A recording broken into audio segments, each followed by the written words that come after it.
I'm Judy Hannan, and I'm the local member, not here, but I'm in the Wingecarribee and Wollondilly, but over the river.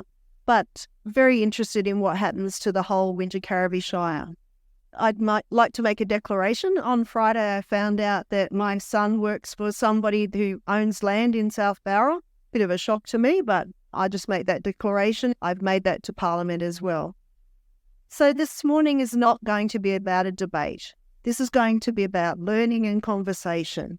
We've got some representatives from Wingecarribee Shire Council, and if this community forum runs well and you think it's beneficial at the end, you will actually get much more stakeholder engagement through the council there. And I think that's what I'm after today, is to get the council and the community working together. For me, I actually went on a really interesting course in the Netherlands some years ago, totally self-funded. I went to a place called Utrecht in Netherlands, and we looked at greenfield sites and the way that they can be done better. And I think this is a lesson we might learn a little bit about with the speakers today. On the radio this morning, they asked me whether we're NIMBYs, not in my backyard, NIMBYs, yes, we want it, or QUIMBYs, we want quality development. And I think the thing is that we know we're going to get some development, but we want it the way that makes Wingecarribee stand out as what we have and what we've got. And I think this is why the conversation needs to happen. We want areas that have walkability. We want social interaction. I don't know if any of you can remember when you were children. Certainly for me, in our neighbourhood, we didn't live in each other's homes, but I knew the neighbours. My mum knew the neighbours, and if there was an issue, you could go and talk to Auntie Flo or Auntie Thelma or Uncle Keith. And I think that's something that we all value, and it seems to be missing these days. So we're going to talk about those sorts of things. We're going to talk about types of dwellings. And for me, my role here today is simply to listen. And what I'm going to do is introduce the two speakers that we had.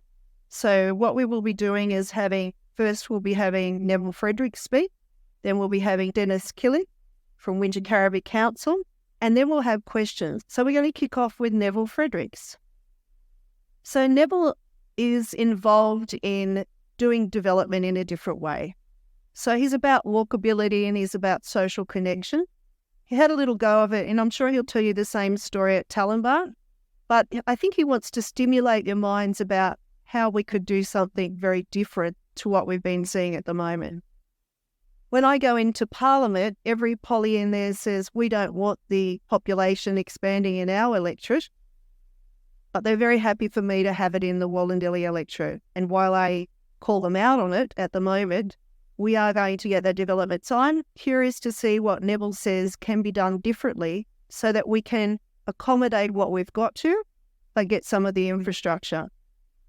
The first time I met Neville, interestingly enough, my sister and my husband are both vets, and my mother was driving down the coast towards Nowra, and she stopped at Jamberoo by a farmer, and she said to him, "My daughter and my son-in-law have got to do some prac work on a dairy farm." And Neville kindly offered for them to come and stay with the family. That both my sister and my husband had a wonderful experience learning, but I would tell you my husband also enjoyed the walks that he went on with Neville and the interesting things he taught them about the environment.